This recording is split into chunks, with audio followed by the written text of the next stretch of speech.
And at this point, kikilalanin naman natin ang isa sa mga student-athlete na namayagpag sa National Games ng Arnis, ang ating campus MVP na si Charmaine Galang.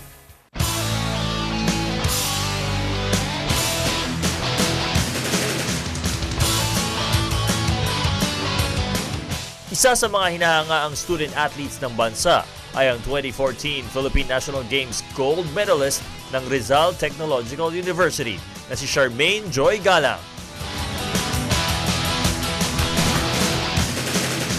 Nakita ko siya nag-perform before na dumating dito sa RTU. So na-impress ako sa kanya with her performances. Nagulat ako sa kanya dahil yung skills niya pang-arnis talaga siya.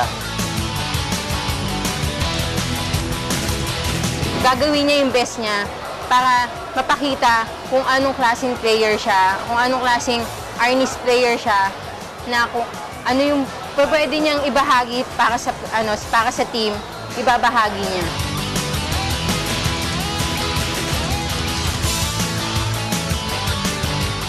Dahil sa kanyang dedikasyon sa arnis, sinikap ni Charmaine na mag-excel sa larang ito.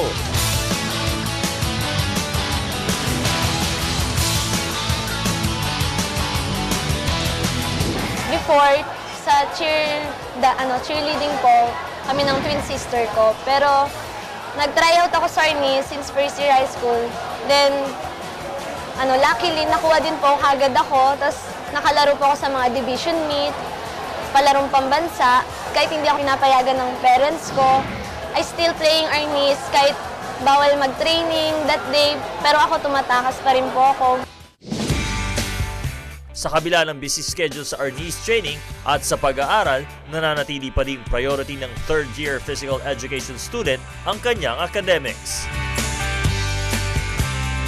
Hindi niya ipapabukas yung mga gawa niya sa eskwelahan.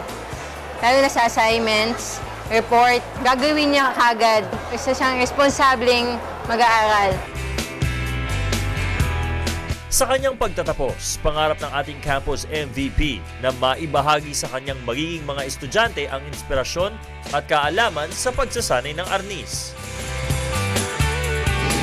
Keep it up, especially with your studies. At laging isaisip na ang lahat ng ginagawa din natin, hindi lang sa sarili din natin, hindi lang sa family din natin. Of course, nandun i-balance din natin yung spiritual aspect.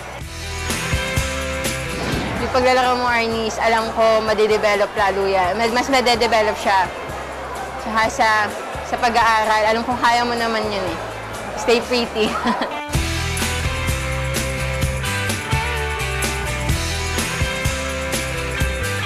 Hi, I'm Charmaine Joy Galang from RTU, and I'm your campus MVP.